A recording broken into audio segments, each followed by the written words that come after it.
11:59 at Radio Free America, and this is Uncle Sam with music and the truth until dawn. Right now, I got a few words for some of our brothers and sisters in the occupied zone. The chair is against the wall. The chair is against the wall. John has a long mustache. John has a long mustache. It's 12 o'clock, Americans, another day closer to victory. And for all of you out there on or behind the lines, this is your song. All right, welcome everybody to our early edition of our daily gun show podcast, where we go live normally each weeknight at midnight Eastern, and we talk about guns for about an hour. On Mondays, we go behind the scenes. We talk about creating content. We talk about the nuts and bolts, the software, the equipment, and the strategies of creating content. We also like to interview Second Amendment advocates and people in the industry. Tonight we've got Toby on from Cape Gun Works.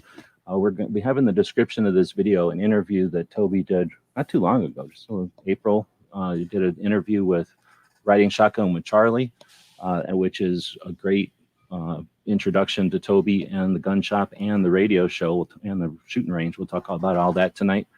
But the way we do our interviews is we talk quickly about who Toby is and what he's doing. Then we'll ask him about why he's doing what he's doing, and then we'll wrap it up with how he's doing it.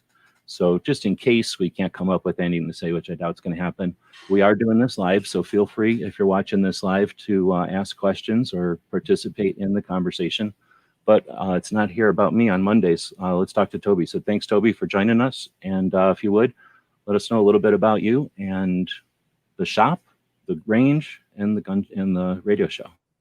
Yeah, great. Well, thanks so much for having me. I'm happy to be here and talk about this industry that has become my main source of income over the past 8 years. And, I kind of grew up in construction and knew I was going to be a carpenter at like 5 years old. But at 12, I also was a Boy Scout and got introduced to guns and fell hook, line, and sinker on that.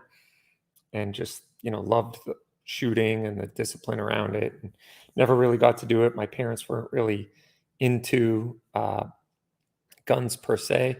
In fact, I would actually consider them anti-gunners. They were like, yeah, it's not a good idea to have guns in the house. We're not going to do that. I'm like, well, how about a BB gun?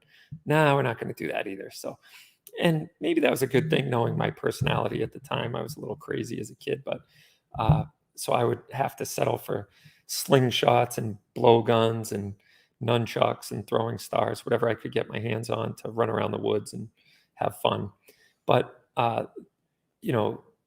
fast forward a little bit, I got my license to carry.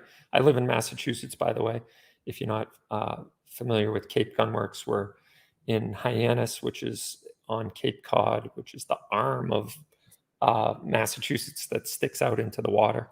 Oh, I got to interrupt you. It took me a while. I mean, I'm not an idiot, but I had no idea what the Cape was. You kept saying the Cape when I was watching the show. Yeah. And I'm like, eventually, I got to look this up. I've kind of figured, but I wasn't sure.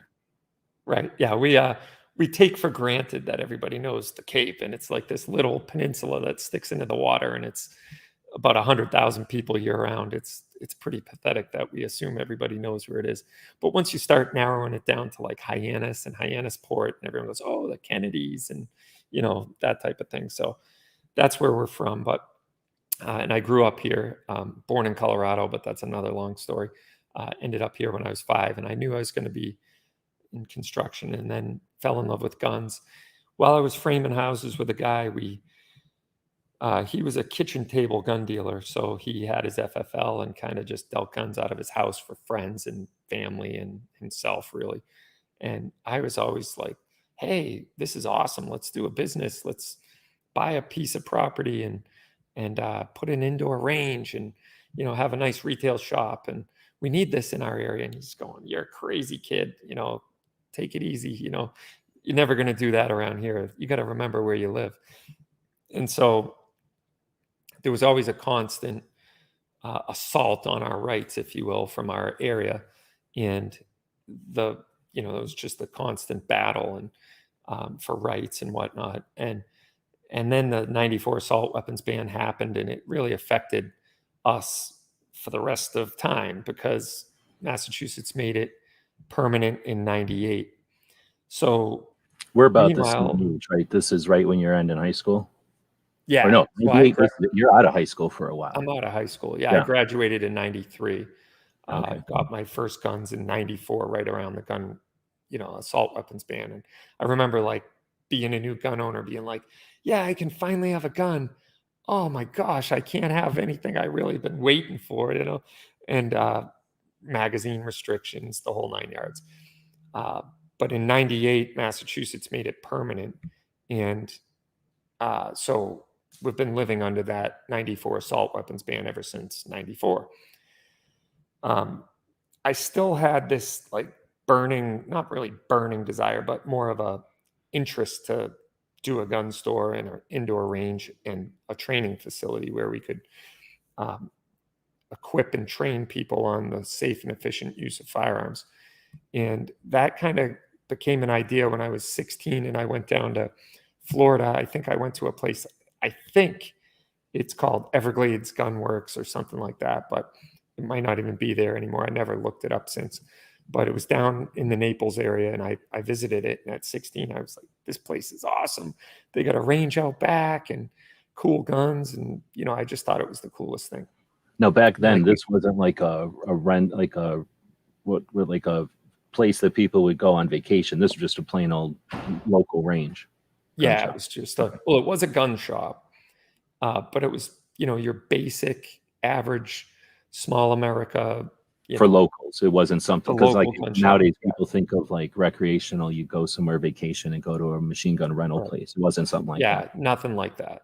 In fact, it was probably more like a gun club type of range. You'd see it an average indoor gun shooting range in America. But I thought it was the best thing since sliced bread. And it was not state of the art by any stretch of the imagination. But I figured just the fact that they had one indoors and connected to a gun store was like awesome. I'm like, this is brilliant. And so I used to like look for real estate and find a place that would fit the bill. And I'd always, kind of nudge my buddy and say, hey, I found this old bowling alley in Harwich. You want to go look at it and we'll put a gun store in a range? And he's like, kid, seriously, stop. Like he was almost getting mad at me. Like, just knock it off. He's like, where's your money? And I'm like, I don't have any money. And he's like, well, that's what you need to start a gun store. And I'm like, well, I'll find it. We'll figure it out. Let's do it. And he's like, he'd chuckle at me. It's nice to be young, but good luck with that. And so he never bought into it. Fast forward like 20 years, probably.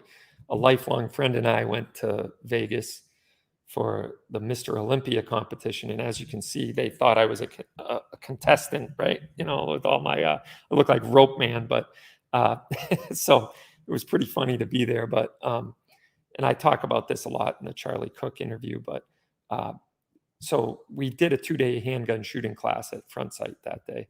I mean, that trip. And on the plane back, we just brainstormed and like, we really need to do it. This is just after Sandy Hook. We felt that there really wasn't a good opportunity in our area to host a class and train people on the safe and efficient use of firearms. Like every gun club we belonged to was like, nah, you can't really do that here. Too much liability. Like go out and have fun, practice, but there's no instruction. And I'm like, this is crazy. We're sending people out to go shoot guns with no formal instruction or training. We're just making sure they have their finger off the trigger and keeping it pointed down range. We're not making them better shooters. We're not making them better advocates. And, I think this is nuts, frankly.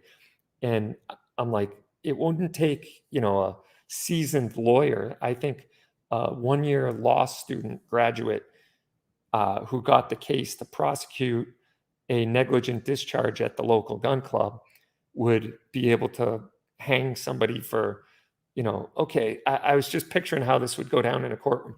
All right, so-and-so gun club. So you train people here regularly on the safe and efficient use of firearms, right? No, we don't allow anyone to come in as an outside instructor and teach people how to shoot guns. Oh, why not? Well, too much liability. Okay, so you'd rather people shoot guns without any formal training? Yeah, I guess so. I couldn't see the logic in that. And it was an extremely frustrating time for me because I wanted to teach and host, nationally recognized instructors, and it was just no, no, no, no, no. I'm like, all right, we got to build our own. So we kind of napkin sketched it out, and we launched this huge dream of Cape Gunworks. And we wanted to have a training facility, a retail shop, and a range all under one roof. And still didn't have any money, still didn't really have any inroads in the industry. But we figured if we, through brute strength and, trying to be a good advocate in the community, that it would be met with open arms and with a warm welcome, and people would support it. So we launched a GoFundMe. I did a little video. It's still on YouTube if you ever want to get a kick out of it. It's in my buddy's shed, which was double duty as a gun room with all these old guns and like a Hotchkiss machine gun that's like demilled and in the background. And it's so tight. I'm surrounded by 400 guns. And I launched my pitch, and we didn't get a single dollar raised by GoFundMe. I mean, not $1. What year was this? What year was this? This was in 2013. Oh, dang. Okay. Yeah. And so literally not $20. And we had our membership levels all put out there, what our range fees were going to be, all this stuff. And we were really excited. We thought, and everybody I pitched the idea to were like, that's a brilliant idea. That's great. That's really good. Smart. You're going to kill it. I'm like, great. So we launch, and everyone who saw the video is like, this is awesome. I'm so proud of you guys. I'm like, great. Like at the bottom where you put the credit card number in, that'll help us do this. They're like, yeah, we'll get back to you on that. And so literally not a dollar came in. In fact, we started to like psychoanalyze it and like, well, maybe if we put some seed money in there, it'll show like people are supporting it. So Brendan and I whipped out our credit cards and we each bought in so that it showed that someone would buy in. And then when GoFundMe took their fee out, we lost like $400 or something like that.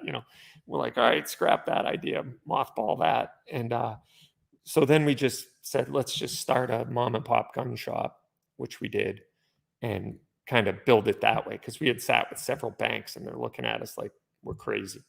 Like we had a good business plan. We knew it was going to work, but to convince bank executives to give us, millions of dollars was pie in the sky stuff. So we figured roll up the sleeves, find a little retail shop we could open up in, and we scraped together our life savings, both of us. And I think we were able to pull together like $40,000 or $50,000. So we got like a few guns in the case, and we spread them out really far to make it look like the cases weren't completely empty. We had a couple cases of 9mm, some magazines in a box, a couple holsters, and we hung a shingle out there. And people came in day one and bought guns, and word kind of spread, and that was how we got where we were going. So. Well, okay, I'm interrupting you. Now you're about okay. you got to the range now. You're about to jump a couple of locations and then end up with the radio show. So let's jump to there just so that because they can go watch Charlie's for some of that. Yeah. Just so I can speed up and we can chat some. Ask some absolutely. Oops, I just hit the wrong button. So we were able to finally sell the memberships, raise some capital, found a building, got a bank to finance it, moved into the range, and we were trucking along during the Trump slump. So it was pretty interesting for that first few years. Really not much going on in the gun world. Businesses. Well, I might have fast forwarded right past the year. So what year did it open the doors? We opened the doors in the new range. Sorry about that. In 2017. Sorry about that. Okay, yeah, so April, 2017. No, so you had started the shop earlier at your woodworking shop. Yep. And then went to another location. And I know you pointed at the locations literally on Charlie's interview, but then 2017. Sorry to keep interrupting you. Is when you went to the big shop with the range. Yeah. Okay. Yep. So we didn't want to open on April Fool's Day, April 1st. So we made it April 4th, our official soft opening for members only. So we were open members only from the 4th to the 9th. 9th was our grand opening. And we had, a bunch of people show up for that. And we had some, big industry players come out, Smith & Wesson and SIG showed up, and Mossberg and a couple other vendors and manufacturers. And it was a big celebration. We had food and bands and everything else. And then we kind of just chugged along through the Trump slump. It was pretty slow and steady. Would have little blips on the radar here and there. And, then COVID happened, of course. And we were still, I shouldn't say we're chugging along. I mean, we were marginally increasing business year over year. So we were doing okay. We were hitting our goals and our marks. We were doing about what we were expecting. And then COVID happened, and we got shut down by the state, even though they adopted the federal guidelines, and gun stores were considered an essential business under the federal guidelines. But our attorney general, who's no friend to gun owners, said gun stores are not essential. So she made sure we got scratched off the list. But she kept open the liquor stores, the marijuana dispensaries, and the abortion clinics, and said gun stores are definitely not essential. They're going to be shut down. And so we were shut down for 6 weeks or 8 weeks, something like that. I can't quite remember. It was right around April 1st, April Fool's Day again, till May 18th is when we were able to reopen. But we had to sue the governor, sue the attorney general, sue our local police chief, and a couple other people along the way in order to get back open. And so once we were shut down, everybody who was kind of a customer was really, the phone was ringing off the hook. What's going on? What's going on? And we're like, we're shut down, but we'll meet in the parking lot next to the shop with a bag of, ammo or accessories. We can't do guns, but we'll sell you whatever we got. And ammo was flying off the shelves, I'm sure, as you remember. And so we were literally meeting people out in the lot next to our shop, looking over both shoulders. Let me see your ID. Okay. And here's your paper bag full of ammunition that already have paid on the phone. And I felt like we were breaking the law, even though we weren't. And so we were doing that while we were closed down. But I started to do live streams, and people were loving it. At some point, we were doing 4-hour live streams without me taking a bathroom break or a drink of water practically. And it was going by like that, just because there was so many questions and a lot of interaction. And it was just, sometimes we'd go out on the range and just shoot some guns. I'd do live tests and reviews. Other time it was just talk and, kick it around and, what's going on out there. And, so it was a really interesting time. And it also got our brain spinning that maybe we should continue this once we were able to open. So we were doing daily live streams, and we went to weekly after we reopened. And then I started to do a radio show. It just kind of was the natural outflow in a podcast. And so that was what we expected would be the natural outflow, excuse me. And so we were just hoping to keep it going. And we ended up taking on a few more stations. We're on 5 different radio stations now, and 4 states? The podcast in 3 states. Yeah, 3 states. Okay. So, but one of the actually, a couple of the radio stations reach into other states. Like the one that I say, the radio stations in Florida, it actually covers Florida, Georgia, all the way up to Hilton Head, South Carolina. So it technically reaches 3 states. And a couple of the stations that we're on in Massachusetts reach Maine, New Hampshire, Vermont. So actually, I even heard someone was listening to us from Rhode Island. So it's a bigger reach than just, the state that the station broadcasts from. So yeah, I'd say it's at least 5 or 6 states that it's reaching. So that's a good thing. Very cool. Well, I kind of was hoping to have the format of chat quickly about who and what, right? So then talk about why. So I've got a bunch of questions here. It's tough for me because I wanted to interrupt you about a million times there. So I made a couple of notes for myself here. People have been asking questions. So we'll probably go for an hour. And then maybe if you're interested or you can stick around, maybe we can address questions after that hour so that it's maybe a two-section thing for the podcast to keep it, down to an hour. But so I'll keep those questions till later if that works. And then you've kind of already addressed some of the why.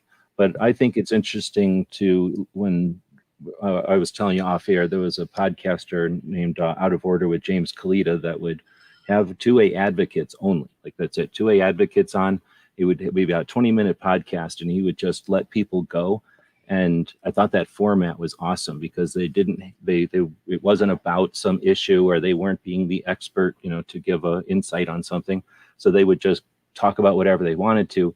And what I liked most about the ones that I appreciated the most, I guess, were the ones that went to their whys, why they started doing what they're doing. And I got so much from that. So that's why I tried to focus on that, or at least give you the opportunity to. But you kind of mentioned, like say, as you mentioned, the origin story of the shop, and I kind of rushed you through the range part, which if it's okay, we'll have you back on and we'll just focus on just that because I'm a gun shop junkie, and I dig ranges, and I could literally talk with you for an hour just about the gun shop, kind of going from the 3 locations and then to the big location and what's in store, because that's another big part of gun shops, right? Well, I don't want to get too off the subject. So without putting it, my goal here is to give you an open-ended question. So without putting you on the spot too much, but also putting you on the spot entirely, what's the why? Why do you do this? You could have not made a gun shop. You could have definitely not put anything on the radio. You could definitely not stream live while you're recording your radio show and pay attention to the live stuff. You could definitely have decided to go with a whole different set of topics that would almost certainly bring you in more profits. Just the rah, shake the, wave the right flags. You could have definitely just stuck with woodworking, I'm guessing, and just had a nice hobby. But what's the why? Thanks. Yeah, no, it's a very good question. And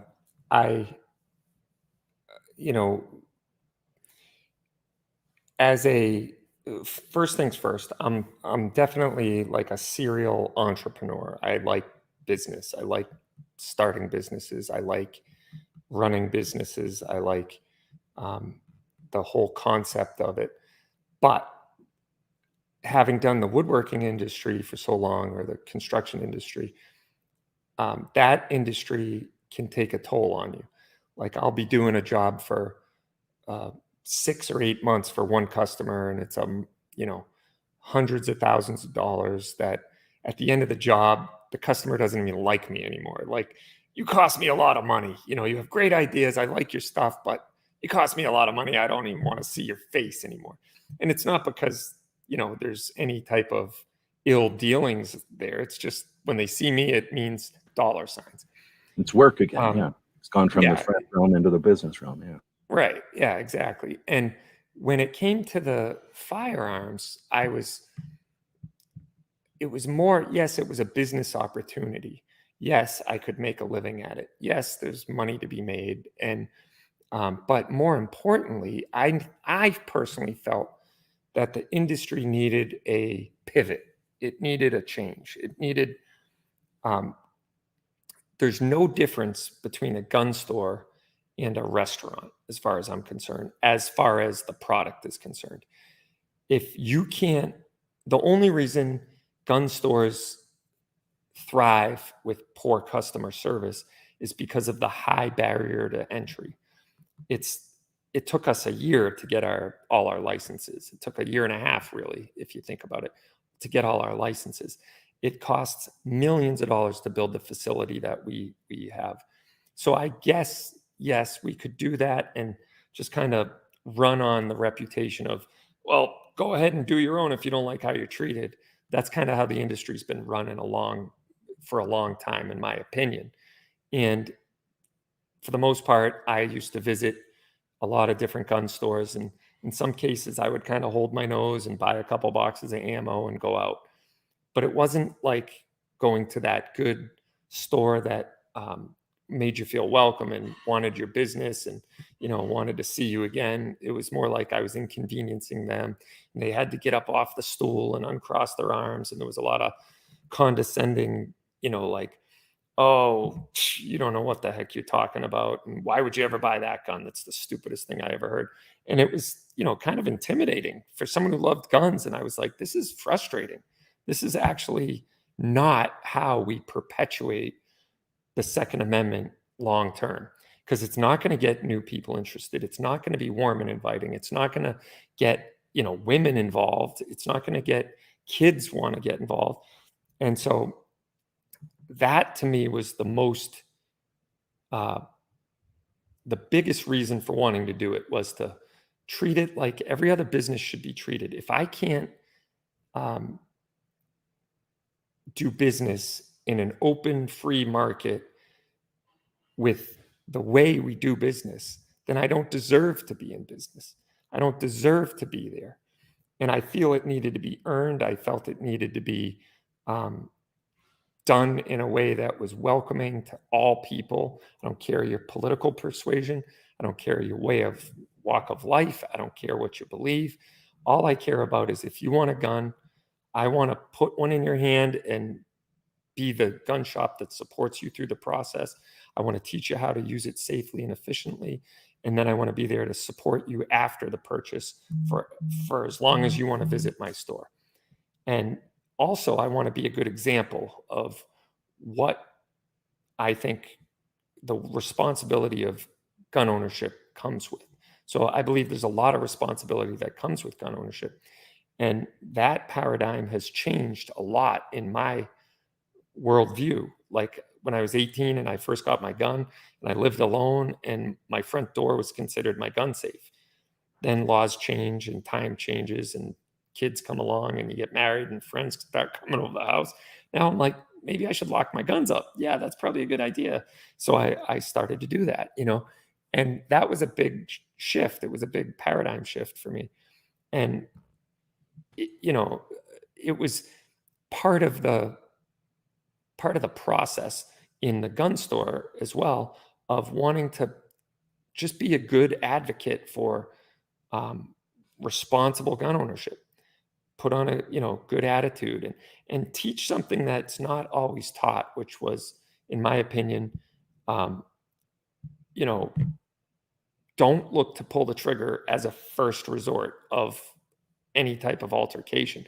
Like when I first started shooting guns when I was 16 to 18, 19 years old, the guys and the guys at the club that I hung out with, they were always like, yeah, you come across my threshold, you're going to go out in a body bag, or yeah, I'm going to shoot first, ask questions later, and I don't dial 911 and all this stuff. And I was like, yeah, rah, rah.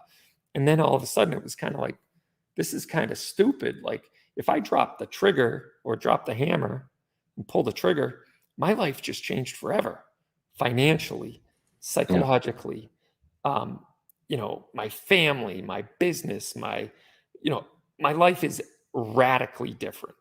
So I can't take this as light as I used to and just say, oh yeah, I don't dial 911. Like that's the dumbest thing I ever heard at this point in my life. And I do believe in defending myself with firearms if I need to, but is there things I can do in my life that'll minimize the need for me to use a firearm in a defensive situation? Yeah, there is. And let's start with that. And then, maybe come up with a self-defense plan, maybe come up with, places I shouldn't go with a firearm, maybe, not drink and carry a gun at the same time. So these are some things that I've kind of evolved in my life over the past, not that I drink hardly at all anyway, but some things that I've evolved in my life over the past 20 something years of owning a gun. And so that's really where I feel that I shine the most as an advocate, just by being a responsible gun owner and treating people like I don't take for granted the fact that they come to my shop and want to buy a gun. I I feel that they could go a lot of different places. They can shop online now. And sorry, my frog in my throat is. Oh, now we got to do the whole thing over again. I guess we'll keep going. All right, let's. We do. No, I'm kidding. Let's keep going. So I don't take for granted the high barrier of entry to do what we do. I always want to set the gold standard. I want to, the literal philosophy, page 1, paragraph 1 of my business plan was, why would you not want to go to Cape Gun Works to buy a gun? Like, why would you go anywhere else? Like, that's what I wanted to create and to build and to make the place where all people feel comfortable. As you know, I can't please everybody in life, but if they don't feel comfortable, I don't know what else I could do. Although I do keep an open ear to feedback and suggestions and change and whatnot. But I just really wanted to create the gold standard and I'm okay if competition shows up in my town and they do it better than me and they do a phenomenal job at doing what it is we do and they do it better. That's awesome. That's good for our industry because you have two people competing for the best possible outcome, not just to sell a gun, see you later, but to create a relationship that would have lasting, multi-year and maybe even multi-generational impact on the future of gun owners and the next generation of gun owners and the new people. Like I saw a huge influx of people over the last 2 years that came in, and I talk about it a lot on my radio show, like come in with their eyes wide open, looking around, like they don't even know how to step into a gun store. And they are looking around and, hey, how's it going? I don't like guns, but they're in my shop. And okay, well, that's all right. What are you looking for? How do I buy a gun? They're at this weird turning point in their life where they don't believe in guns. They don't like guns. Their whole life they've felt that way. But here they are in a gun store thinking that they need to buy a gun. And that person is very vulnerable. If that person gets the wrong impression or the stiff arm jab as they come in the shop, we're going to lose them forever. But I also believe that if we can bring them in under the tent and say, yeah, man, I'm glad you're here. You're in the right place. This is the process. This is how it goes. I'm here for you. I'm going to stand right next to you. I'm going to be alongside you every step of the way. Then that person might be the next gun enthusiast that ends up spreading the tent and bringing more people into the fold. It's through grassroots and, evangelism, if you will, of, the gun way of life. And I've had great success with that. I feel in our shop, all of my staff feels the same way and knows that's how we feel. Like that is the most important thing, is to really make people feel welcome. And we also get tourism from all over the world that comes in during the summer months. And, same type of thing. I never even know how to. But you're in a pretty historic and a pretty scenic and a pretty recreational part of the world, fishing and stuff. Like tons of people probably show up there. Right. Yeah, we go from it used to be about 100,000 year round. Now it's probably closer to 200,000 since COVID, because more people just live here permanently because they were working remote. Probably closer to 200,000 people in a 15 to 30 mile radius. And in the summertime, we go to about 700,000 to 900,000 of people who are in our area. So we almost tenfold, the population.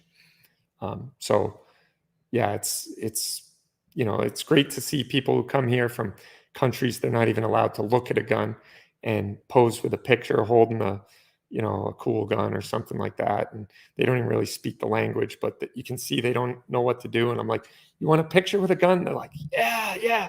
So we'll put a gun in their hand, take a picture, and they're all excited. Or if they speak English well enough, we can get them out on the range and shoot.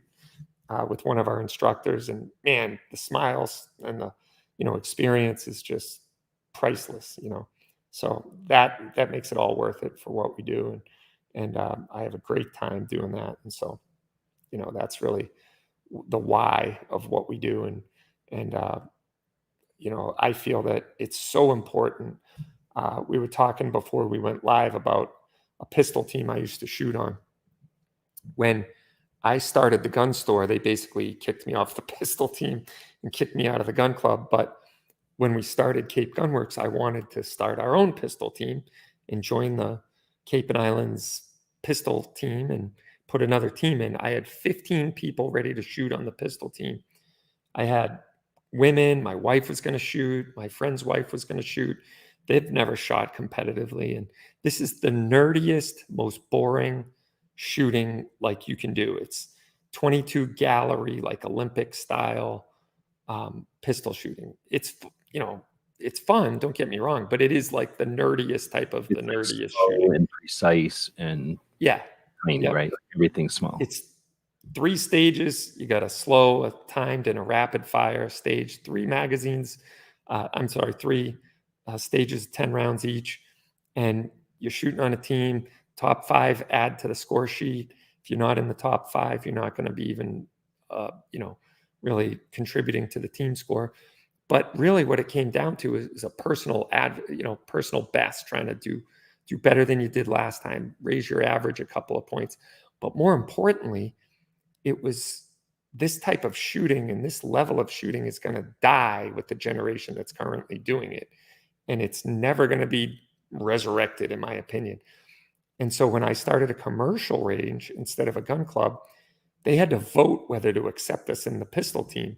And it was like split, and they voted no. Like, nope, you're a commercial enterprise. We don't want you in the pistol league. There were 3 teams that were like, this is nuts. The other 3 were like, no, we can't do this. And so I was like the whole time, guys, this is the Second Amendment. We need to band together as a group of people all speaking one voice, not fight amongst ourselves. I have 15 people who have never shot competitively, who, want to do this and would breathe new life and blood into this dying art, which is gallery competition. And, whenever I'd go to the competitions, it was an older generation.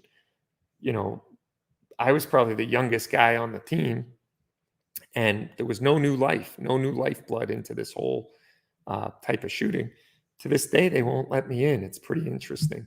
But anyway, I think that's a terrible tragedy for our industry as a whole.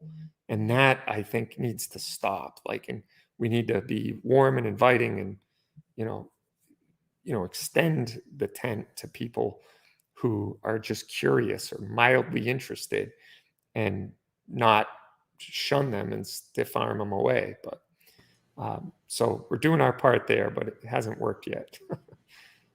Right on. Well, that's awesome answer to the question. And I'm going to now dig into some of my places where I would have interrupted you if we were just chatting. But just to that last part, yeah. And what can you do when someone has a grip on the established, in this case, shooting club? What can you do? Well, you can create another shooting club, which is what you did. So thank you for that.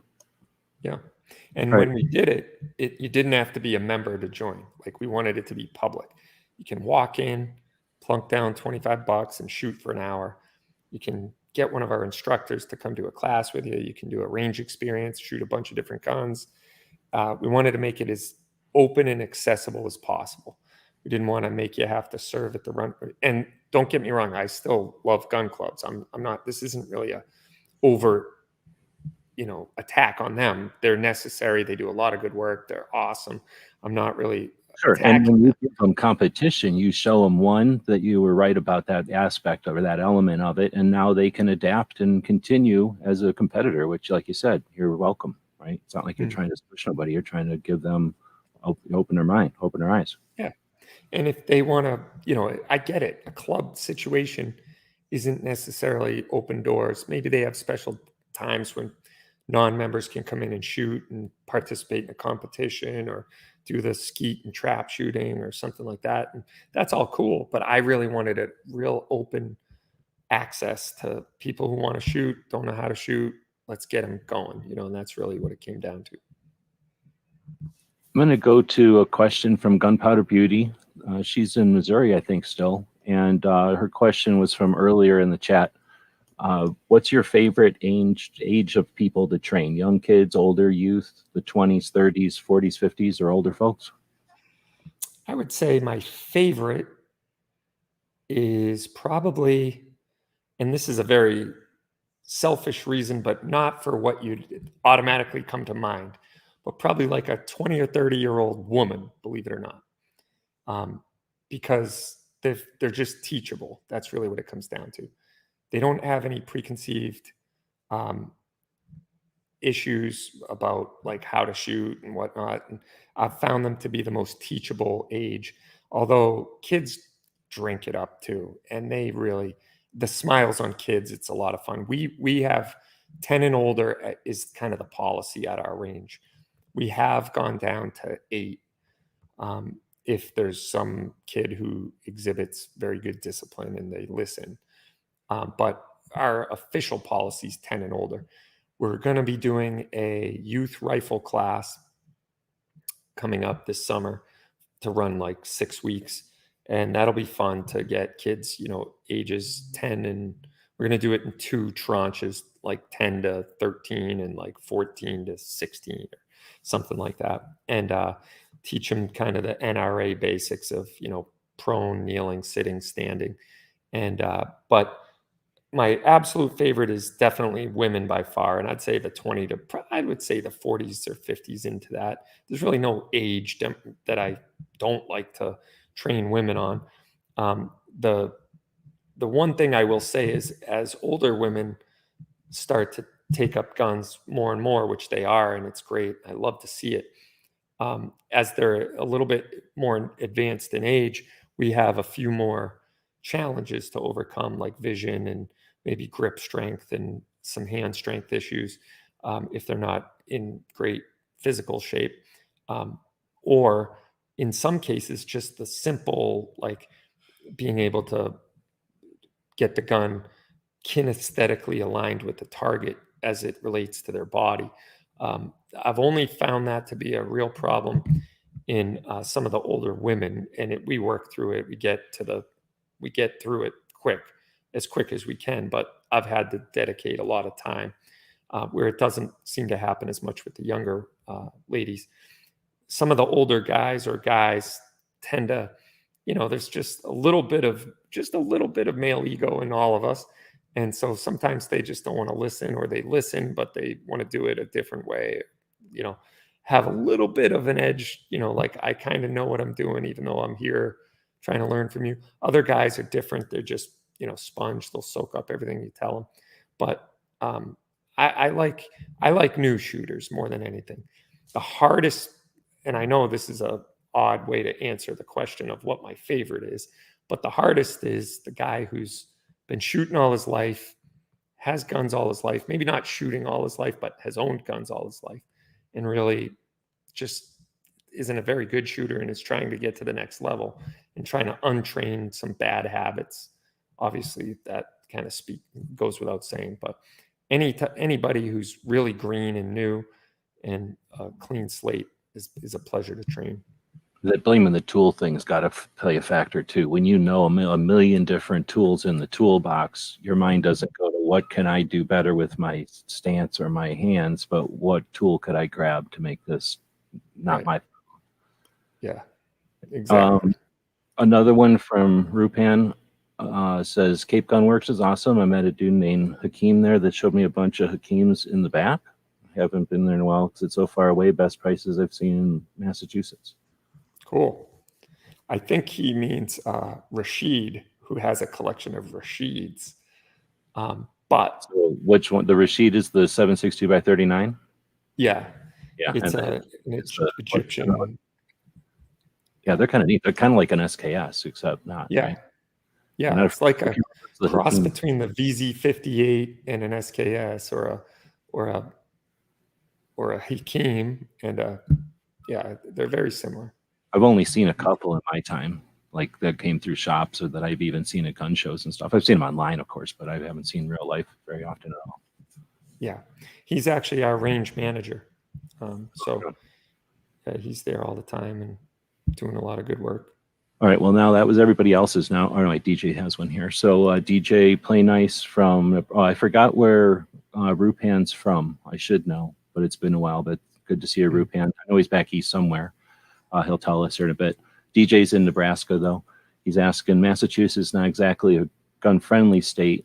If you could change 3 things like restrictions or limitations, etc., about having a gun business in Massachusetts, what would they be? The 3 that come to mind right off the bat are, boy, that's tough. 3 is tough because it's a laundry list, but we have this thing called the approved weapons roster, which makes it very limited what handguns we can buy. They have to have gone out for testing. It's similar to California, and they have to be sent to an independent lab and tested and pass like all these tests, like drop test, fire tests. They have to fire like 150 rounds consecutively without a malfunction test and all this stuff. There's a ton of stuff. And then after they pass the test, then they also have to meet the Attorney General's regulations, which are this really mystical list of requirements. So basically, we're told what guns we can and can't sell in Massachusetts. And it was a backdoor gun ban that they implemented in '98. And the Attorney General at the time was basically trying to make it more restrictive to buy guns in Massachusetts without, so they use consumer protection as the bludgeon to do that. So that would be number 1, just get rid of that list because it's ridiculous that we can't buy the most popular guns in America here. And Firearms Policy Coalition is actually doing a good job of a lawsuit. It went to district court, federal district court, and got kicked out, dismissed, but they're appealing that and trying to get it up to the Supreme Court so that any state that tries to impose these type of regulations will be found unconstitutional, as it should under McDonald and Heller decisions. So that would be number 1. Number 2 would be definitely the assault weapons ban that has really gone to the extreme level. Everybody lived with the assault weapons ban for 10 years in the country. Nobody in that 10-year period said you can't buy an AR-15. They just said you can't buy an AR-15 without these features, with these features. So we all know what they are, the evil features of, threaded barrel, flash hider, collapsible folding stock, bayonet lugs, magazine, detachable magazine, pistol grip, et cetera, et cetera. Well, our Attorney General in 2016 said, oh, no, that's not what that means. That means that any gun that is similar or interchangeable or compatible with an AR-15 and all the other enumerated guns are illegal to sell in that state, period. So we can't sell any variation of AR-15, any variation of AK-47, whether it's been neutered for sale in our state or not. You can own it. It's just effectively frozen. You can own it, but you can't sell it to anybody. Nobody can buy it from you. You can still sell it privately if it was made, the original transaction took place prior to that 2016 date. She said, basically, you're all felons who bought AR-15s prior to 2016, but we're going to look the other way and will allow you to continue to sell them as on a private sale, but a dealer can't sell them. So if somebody has a 2015 AR Bushmaster that they bought, want to trade it into us, we're like, sorry, I can give you pennies on the dollar, but you're better off selling it on the private market or, keeping it, because there's no way for us to sell it except to law enforcement. And law enforcement's not subject to the assault weapons ban anyway. So they basically are exempt. So they don't want to buy a neutered gun to begin with because they can have whatever they want.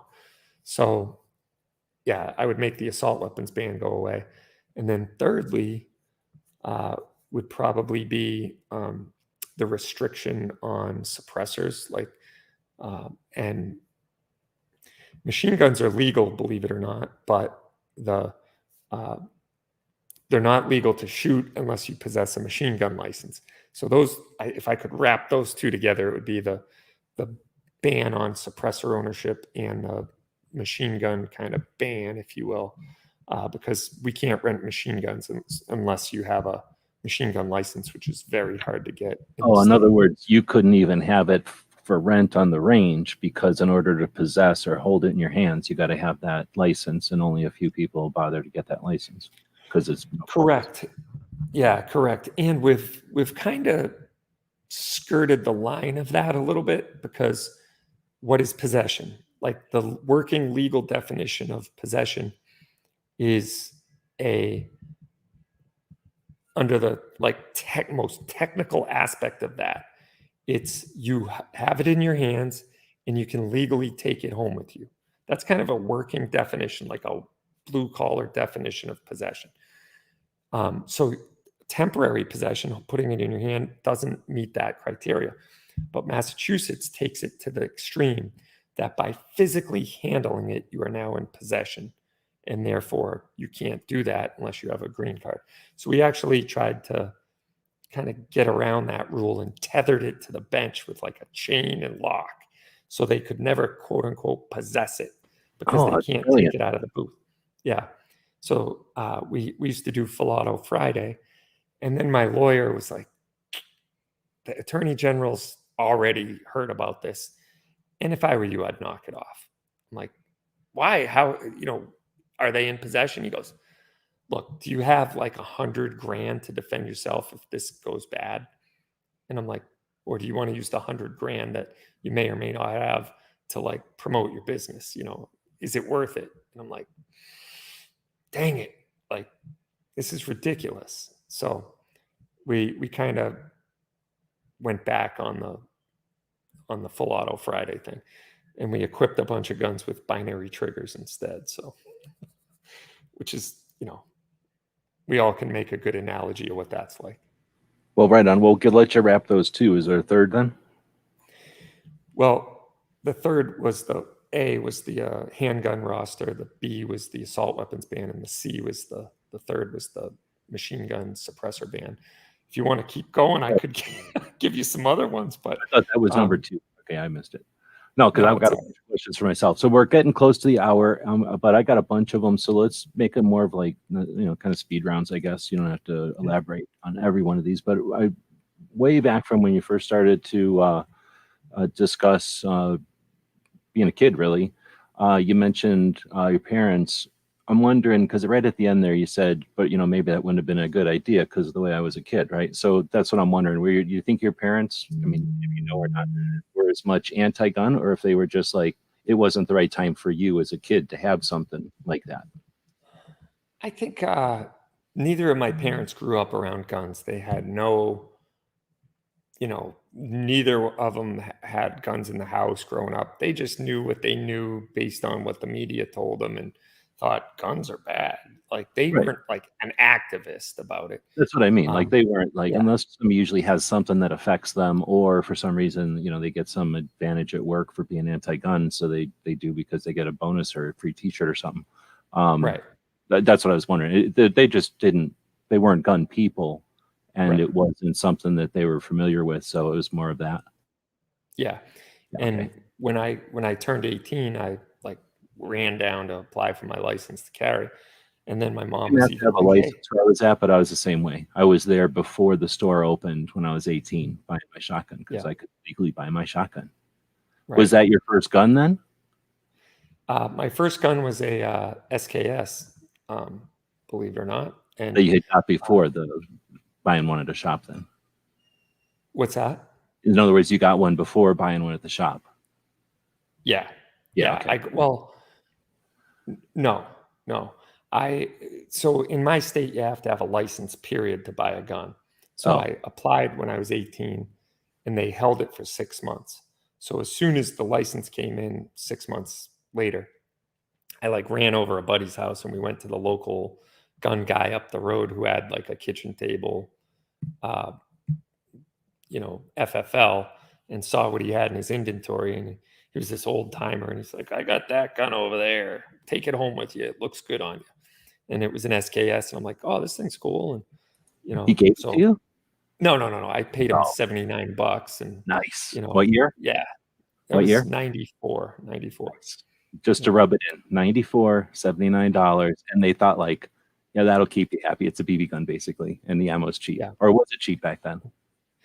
It was for a couple months, and then it went through the roof because of the 94 assault weapons ban. So I ended up having to buy a case of corrosive 7.62 by 39, and it was like $1,200. It was ridiculous. It was some outrageous amount of money. I split it with a buddy. I think we paid $600 each and got 1,000 rounds. It was over $1 a round or something. And it was outrageous. I might be misremembering, but it was all the money in the world to me at the time. And then my parents didn't know I bought a gun. I still lived at home at the time. And so I had to kind of smuggle it in, and then I fessed up and they were freaking out. But I moved out shortly thereafter anyway, so it never really was a big deal. But I just think they were overprotective growing up, and worried about me, doing something stupid with a gun. But well, that's the frustrating part, and that's what I think is that as someone who's been paying attention to the kind of scene for a while, what do you have to say? Like people that aren't aware of firearms, that with their impression is going to be from movies and the news, and that's not going to be a good impression.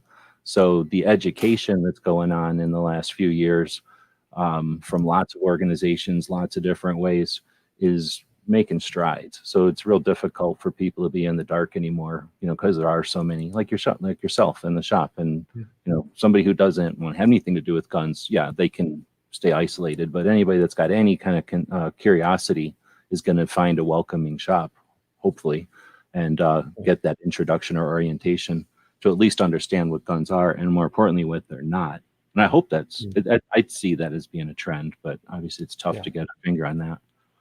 I was going to ask quickly, the front sight trip, was that before or after? Where did that fall into your kind of evolution of your idea for the shop?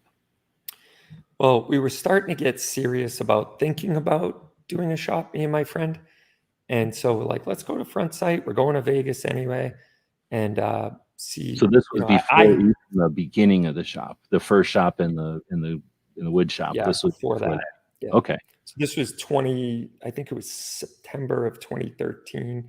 And when we incorporated, no, I'm sorry, it might have even been 2012, because I think it was September of 2012 and we incorporated in February of 2013. So we went to front sight because I had been carrying a gun for like 15 years and I had never taken a formal training class because I thought I was all set. I thought I was good. I could take the gun out of the holster, drive out on target, hit the target, put it back in the holster without shooting myself in the leg. And I literally carried almost daily for 15 years without taking a formal training class. And then when I went to front sight, I was kind of like, dang, I'm an idiot. I can't believe I've carried a gun for 15 years and never took a formal training class. And it wasn't because I was dangerous or unsafe, but there was so much more that went into the critical dynamic incident than I had ever really thought about. And so when we came back, we were both very impressed with their organization and their operation. And I thought, this place is professional. They do it right. And, if we're going to do something, we should make it, state-of-the-art, top-tier facility.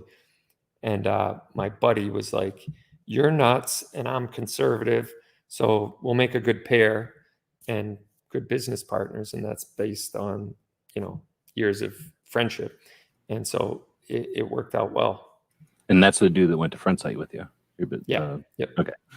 And then, so you were there in like 12 or 13, I guess. So you were there about a year before the rental places really kicked in 2014 or 15. They really went nuts and started to compete against each other. But there were a couple of those rental places already there. The gun store was already there, and the one that's out on the way to Pahrump, that last shop on the way to Pahrump is indoor range. It's kind of a small one. Did you happen to stop at any of the Vegas ranges when you guys were out there? We didn't, because we were already kind of stepping on my buddy's toes, who was the Mr. Olympia guy. You were there for his gig. Yeah, for his we were party. there for him and to support him, and we ditched him for 2 days to go to Front Sight, and I felt bad. I wanted to go really bad, but he was like, "What are you going to do now?" So we decided to spend some time with him and do the things that he wanted to do while we were there, and so they weren't a thing yet. It wasn't like there was billboards or anything that would even have alerted that they were there, other than maybe a taxi thing from the gun shop. Yeah, we saw some ads for it and stuff, and we knew it was there, but we couldn't break away and make it happen. I think you kind of answered this one already, but was it right away going to be a range, or was it a shop first and then a hybrid into a range, or was it going to be a range first and then a shop to support it, or was it the same thing? Was it a range shop right off, or did you?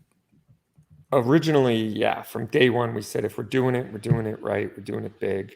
We're going to go range, retail, and training all under the same roof. But we had to break it into a 2-step process, because I couldn't convince a bank that it was a good idea without having ever sold a gun. You know what I mean?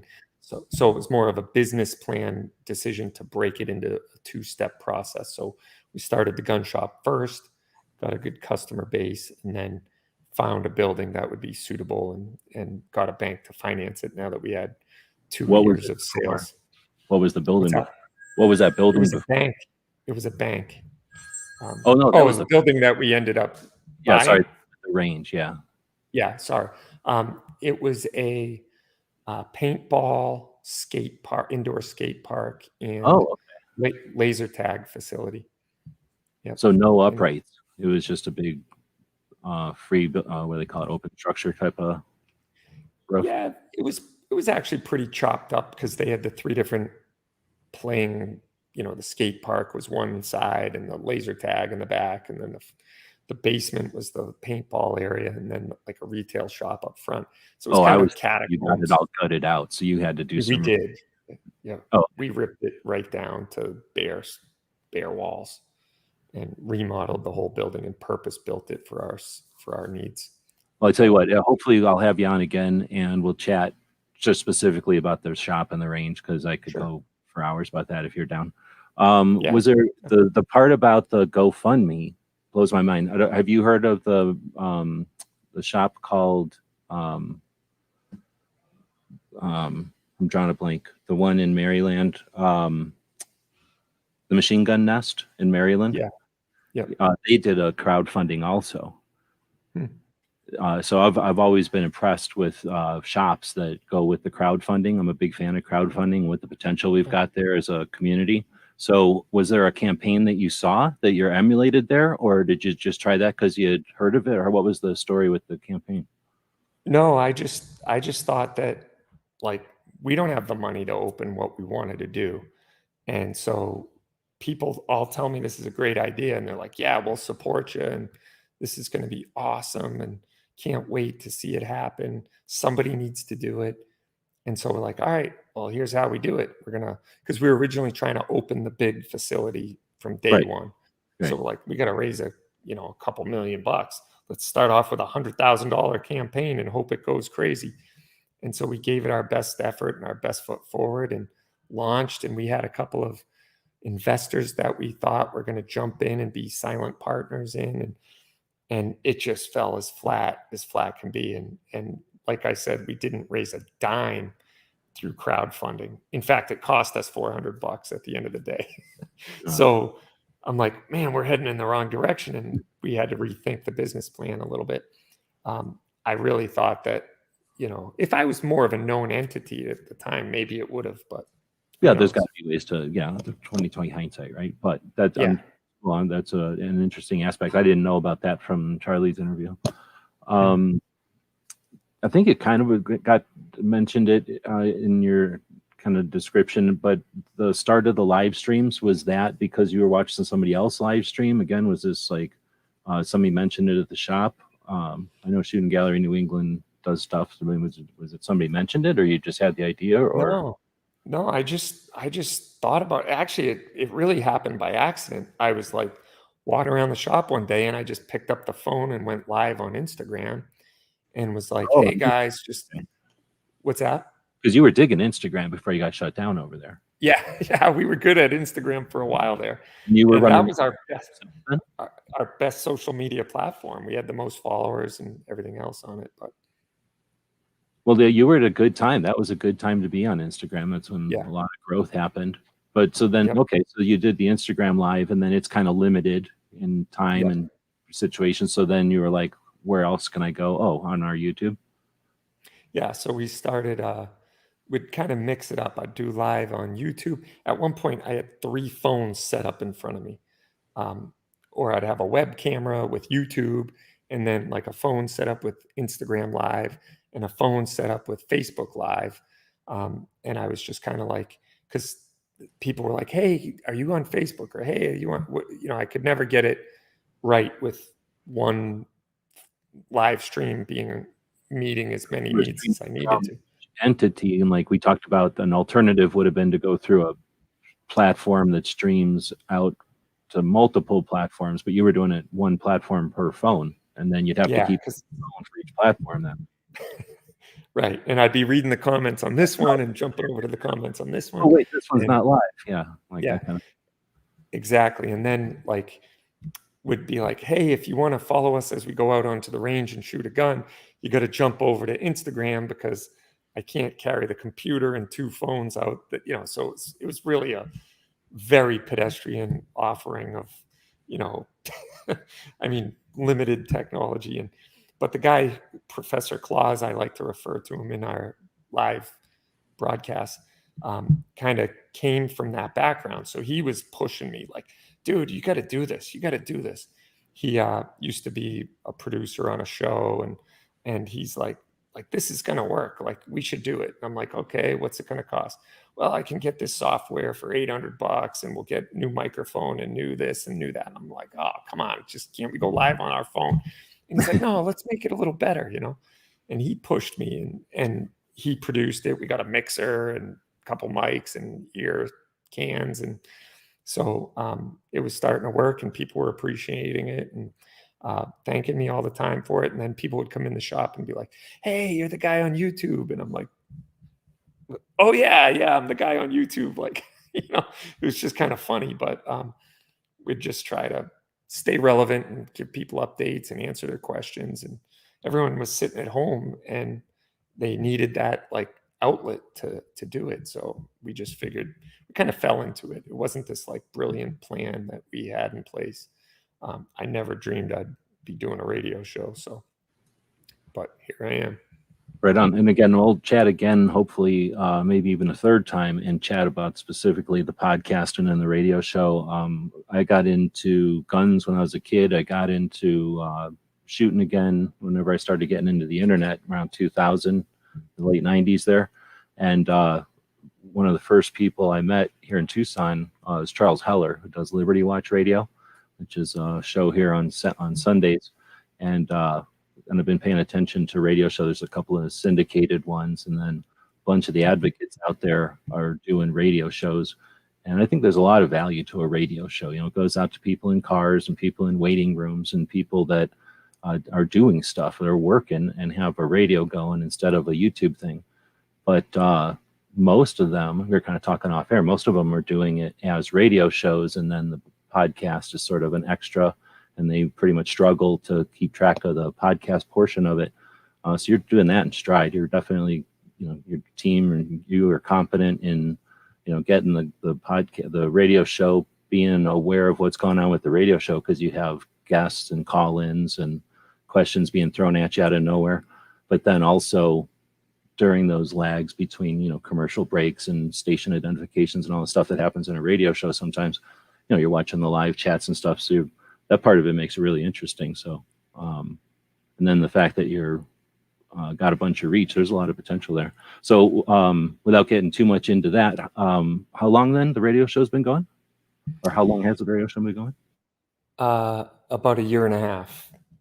So the radio portion, we've been doing the live streams, if you want to count that as part of it, for about 2 years. No, I meant specifically taking it out to the radio station. And that was because you started doing the guest host or the guest segment with the established radio shows out there. And they kind of helped you get the foot in the door there, or I'm assuming. Yeah. Well, after the pandemic, and we decided, like, what are we going to do with this? Am I just going to keep doing live streams on social media or YouTube, or am I going to do a podcast, or should we do a radio show? We have a really good local talk radio station in our area that I've been a guest on a couple of local guys' shows before. And every time I'd go on as a guest, the phone lines would light up. I mean, like, people wanted to talk guns. And I thought that was pretty interesting. And I used to say, don't phone calls drive business? And they said, yeah, like, this is amazing. And so I said, well, have me on anytime you want. And he would have me on a lot after a shooting would happen, or a legislation would happen, or, gun control was talked about, or, bump stock ban or something like that. And I would just go on and opine for 15 minutes on his radio show. This is going all the way back to when we even started Cape Gunworks, before we were even in the new location. And I had the idea that, like, gun talk makes good radio, but I didn't think I was going to be the guy to do it. I was kind of like, so someone should do this. This is brilliant. This is cool. Someone should really do this. And I was kind of Captain Clueless. Like, I was the guy that should probably do it if I'm going to do it. But I thought it was somebody else's job, not mine. I already run 2 businesses and, like, didn't have time and didn't think I had time. But you make time for what is important. So when we just inquired with that local radio station, we said, how much is it to buy an hour of radio on a Saturday? And we're like, maybe this could be like a part of our marketing budget. And we could say, hey, an hour radio cost us X, and we just won't buy advertising from another radio station or something, because we'll do our own show. We'll see where it goes. And we did it there. And then we branched out to 2 other stations locally. And we were like, wow, this is pretty cool. People are enjoying it and having fun with it. And we're kind of podcasting it as well. And then a big radio station in our area asked me to come on his show a couple of times, and I did. And then he became a guest on my show. This guy, Howie Carr, he's a big national talk radio show.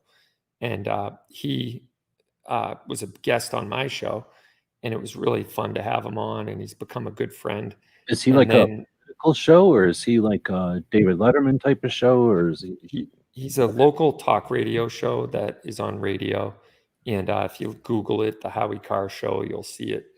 He's very political, very, it's politics, news talk, that type of show. But then one of his associates, he has another girl that does a show called Grace Curley that does the show before his from noon to 3, and his is from 3 to 7. So we started to do this episode, you've heard it, the 2A Tuesday on her show as a guest. And then they asked me to guest host her show when she was off one day. So I did all 3 hours of her show, and it was a lot of fun. And there was a lot of calls, a lot of interaction. And then I got to guest host the Howie Carr Show, which is huge. Like, that's national audience. And I forget how many stations. I think it's 27 stations or 40 something stations. And they also live stream it and all that. But that was kind of a really pivotal moment for me that I felt like kind of put me on the map a little bit. And they've asked me to come back, and I'm going to be doing the Grace Curley Show again in July. Actually, they're both coming to our shop on this Friday. I was going to say, they're doing a remote at the shop, right? They're doing their whole show from the shop. Yep. This Friday. So they'll be there from noon to 6, doing her show and his show. They've done this several times at our shop, and it's a lot of fun. And normally you're on her show on Tuesdays, and then you cover, it's whatever day they're off or whatever. But in this case, they're going to do their Friday show, the end of the week show at your shop. Yeah. Are you going to have them in the main shop? The what now? Are you going to have them in the main shop, or are you going to have? No, it's in the classroom. So Okay. we have a big classroom. Let's probably, I don't know, 2,000 square foot classroom or something like that, and we can fit 150 people easy. And so a lot of people show up that would never. And this is a really cool thing. Getting back to the why. Sorry to backpedal so much, but no, go for it. There's people that come just to see them because they're listeners, but they're not gun people. You know what I mean? Yeah, if it was at the VFW hall, they'd be there. If it was at a Walmart, they'd be there. They don't care. They're there to see them. So you're facilitating it. Now they're going through a gun shop to get there.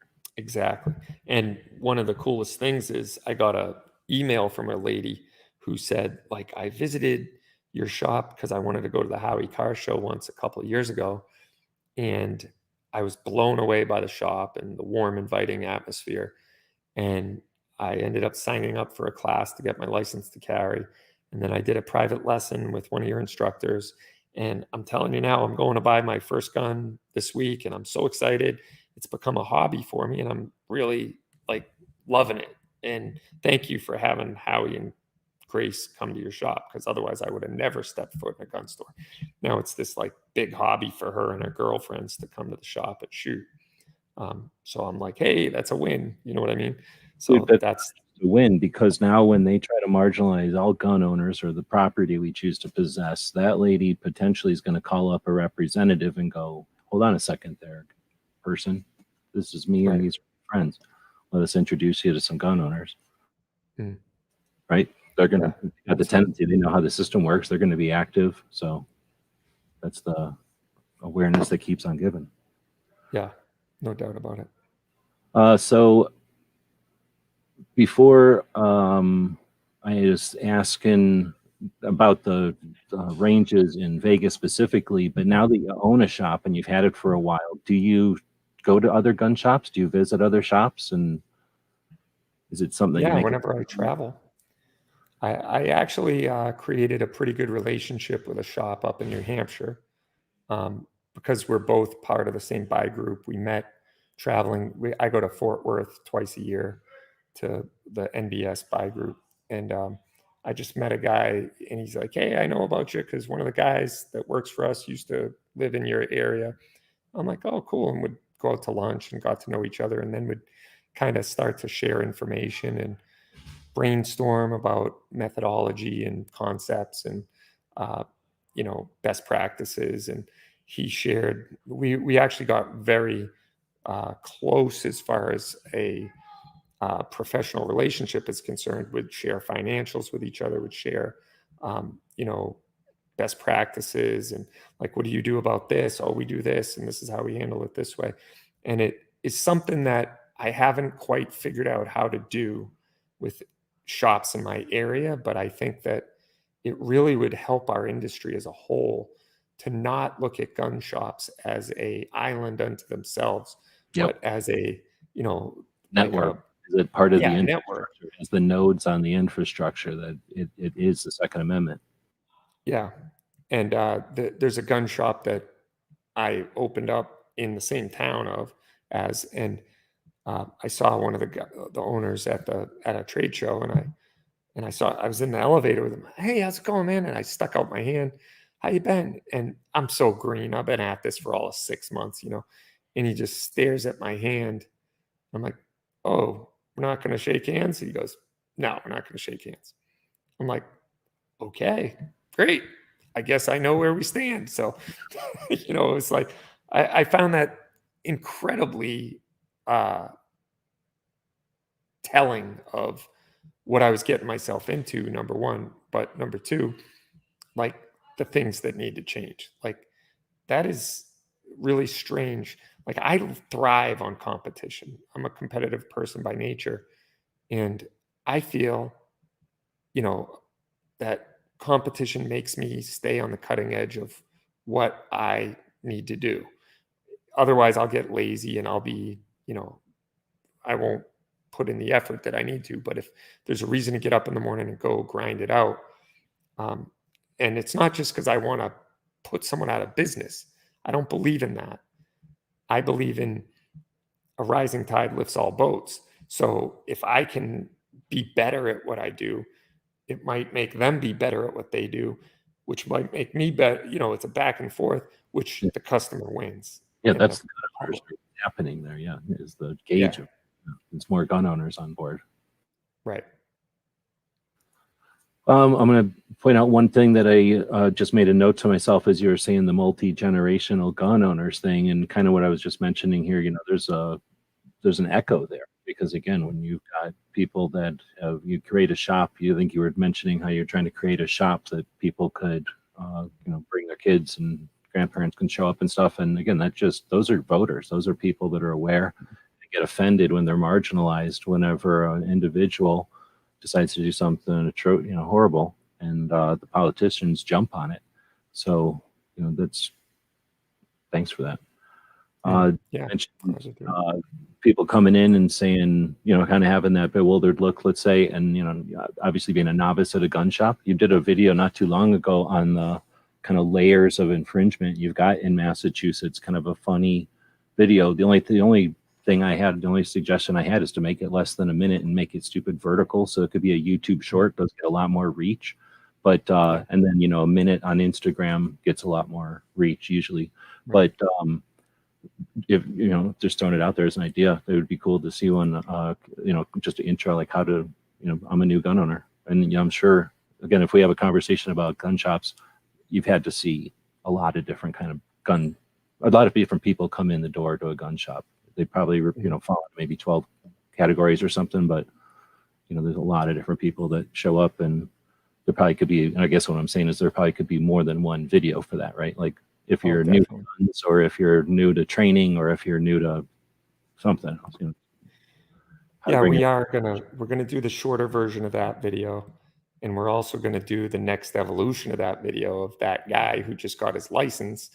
Now he's going to the gun shop to make his first purchase, and what that looks like, Okay, right on. Yeah, that's the same thing. Yeah. Have you heard of Cody Firearms Experience in Cody, Wyoming? No, I don't think I have. Like I kind of mentioned off air that I've driven around a bunch and looked at gun shops. There's this place just outside the the east gate of Yellowstone. And when you mentioned your location, and I'm not familiar, I've never been to Massachusetts, I don't think. Or if I did, it was to a Civil War battlefield when I was a little kid.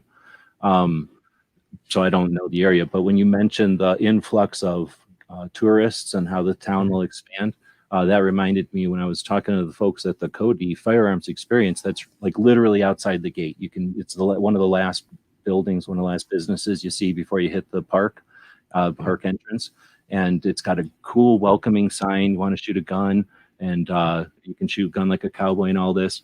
And then you go in there and they've got a rental range, but it's it is a museum. They've got a lot of information about the guns. So there's so many international tourists. They said I think it was either 6 or 3 million tourists come through, during that couple of month period when it's possible to even get there, because it snows out during the summer.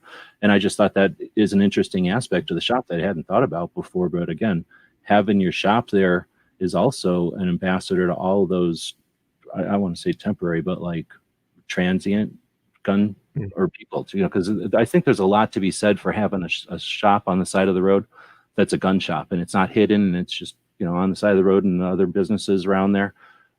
So someone who's international or from another part of the country, there's a gun shop here. Even if they have no inclination, at least they know gun shops are a little bit more normalized, right? Right. Yeah.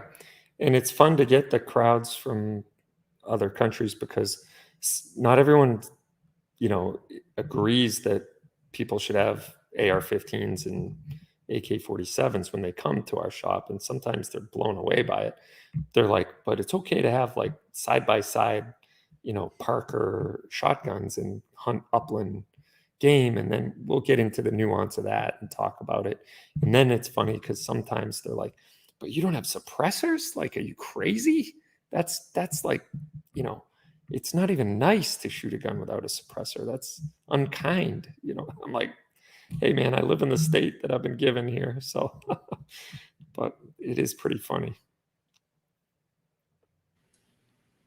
So with that, I think I've hit all of my questions that I had kind of written here, so I didn't interrupt as we were going through the interview. I've brought it to 90 minutes, so I shoot for an hour and we hit 90 minutes, but I appreciate your time.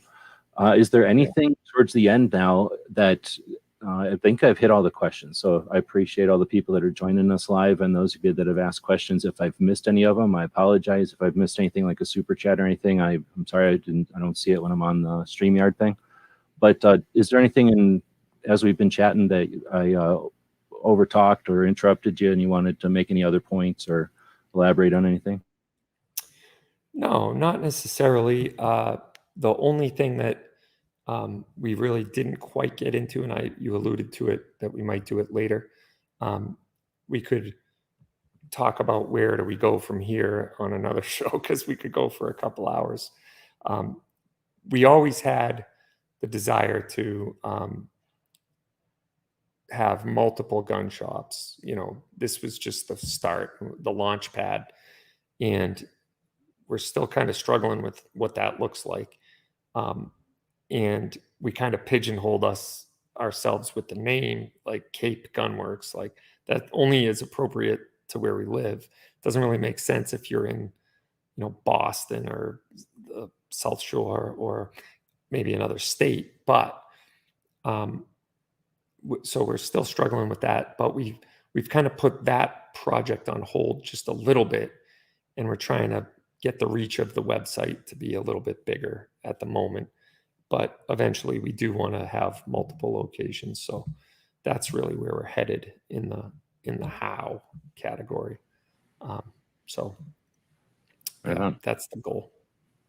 I saw a question, but I didn't. Yeah, 223 said that we missed this one, so thanks for shouting that out. So his question is, and he's from Oregon, what's your opinion on felons getting their rights back? Should it be automatically, or do you think there should be fees, or do you think felons should never be able to get their rights back?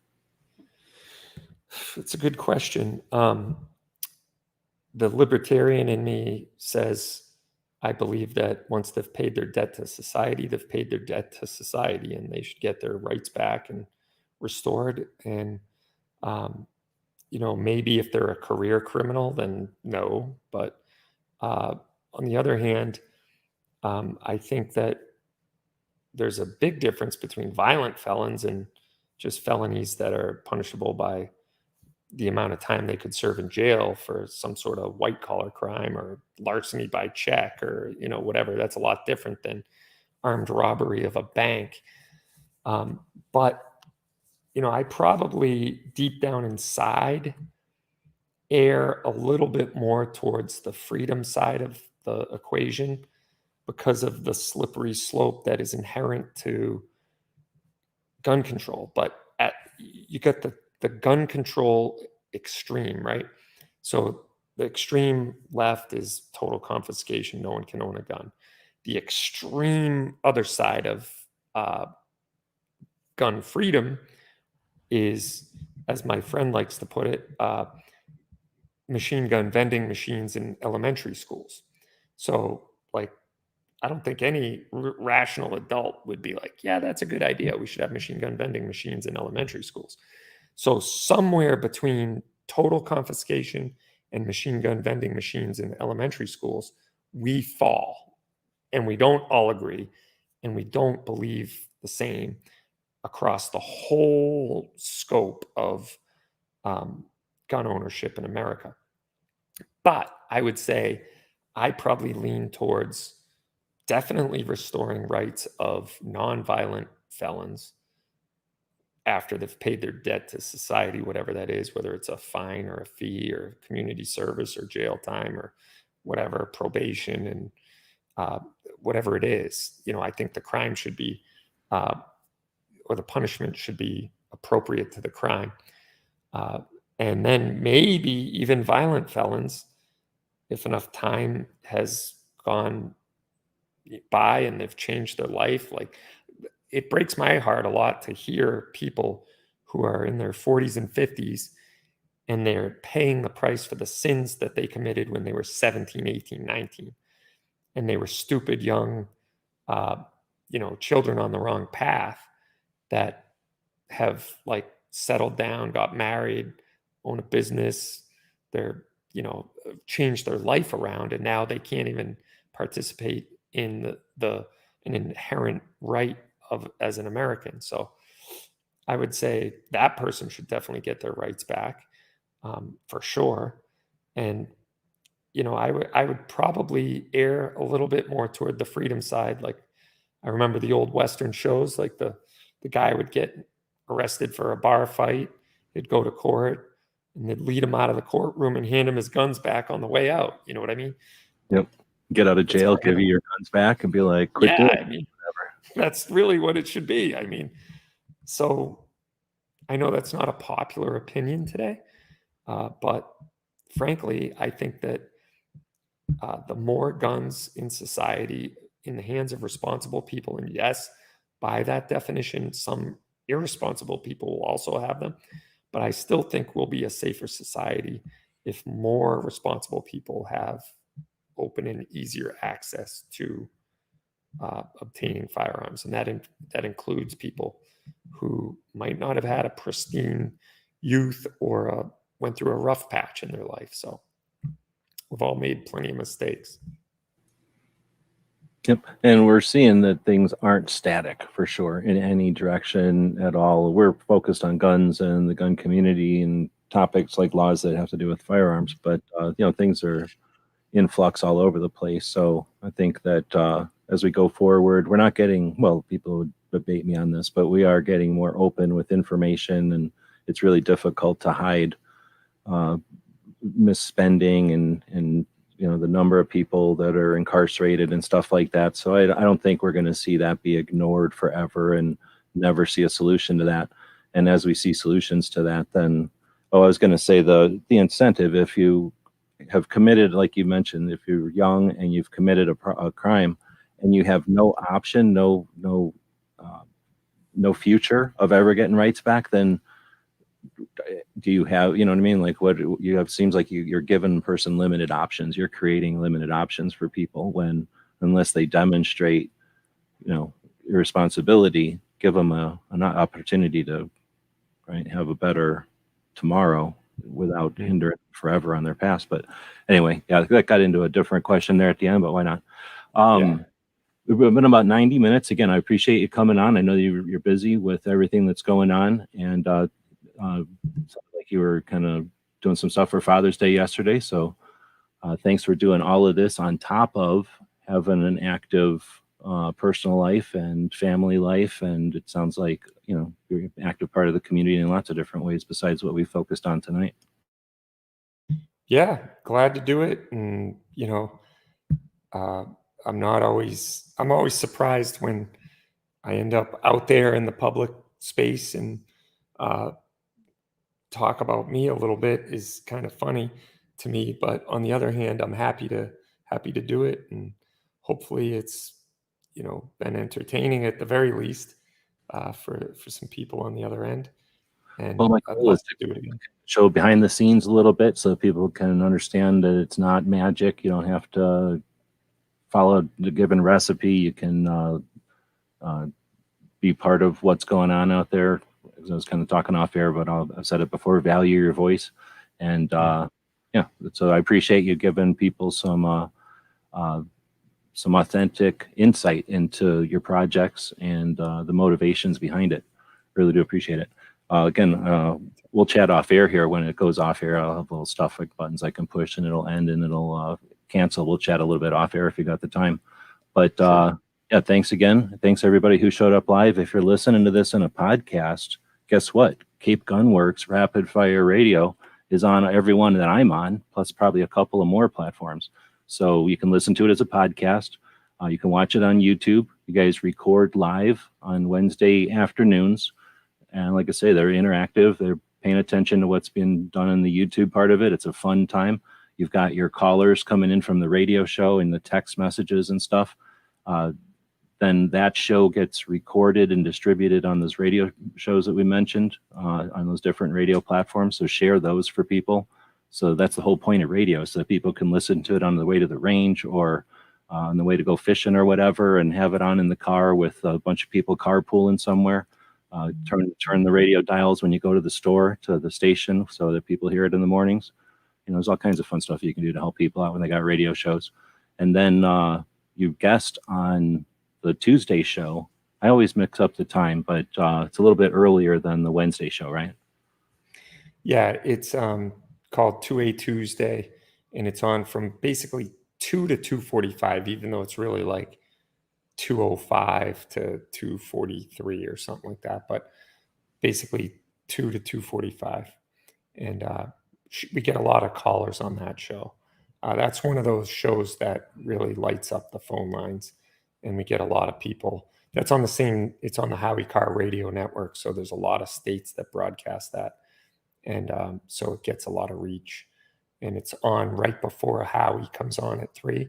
So there's a lot of people tuning in for his show that catch that. So it's been a good segment for her in her show. So we're going to keep doing it as long as she lets me. I'll do it anytime she asks. But well, and I haven't been listening to it for a while, but it sounds like I don't think she would call herself an expert on Second Amendment or Second Amendment issues, right, or anything. So she's asking you questions, like as a person who's asking you questions, and you're giving her some insight, as well as her audience. So that's awesome, because you don't hear too many people that are actually listening that are running radio shows. Usually they're just worried about what knobs they're supposed to be clicking, and they're saying, yeah. She's definitely she's not a gun owner, never raised around guns, and didn't really even know the argument behind for or against. So she's really green, and she'll call me like a lot off the air and say, hey, what's going on with this? How do I speak to this? Or, what do you think about this? And she's her own person too. She forms her own opinions, but it's been good to be able to, give our side and have that outlet that she'll call me. And I think that's great, rather than her looking at the New York Times for the most popular opinion on gun control. Yeah, no, that's exactly, you hit it right there. That's what I didn't articulate. But her show, from what I can tell, is you can tell that she goes out and researches and makes an opinion. She's not just regurgitating the sound bites. And when you're able to get across to her some positions, and she's able to understand it, on her time or in her pace, that audience is got to be following right along with her and understanding at the same pace. So, I mean, you can tell somebody all day, but once they learn it, then that's a whole nother level. Right now, they've figured it out. You've given them the information, but they've made the decision. They're not just repeating something. So anyway, I appreciate that. All right. Well, with that, we will end at this time, instead of just saying this, thanks all night long. But we'll stick around here and chat after. Sure. This is my commercial. So if you're going to enjoyed what we were doing tonight, go check out our store, grab something, and we'll be back tomorrow with 2A Tuesday, and we'll be talking about Massachusetts. GearWebsites.com is your source for firearms-based playing cards and books. We also have mugs, shirts, and posters with designs that we've made live. Of course, we have patches. Every Friday is Free Patch Friday. We appreciate your support. Thank you for shopping at GearWebsites.com. Thank you for supporting our projects. If you'd like to buy us a cup of coffee, check out our Patreon channel. The guys and gals at GunWebsites.com encourage you to take a CCW class every year, practice at least once a month, and carry every day. Thank you for watching GunWebsites.com.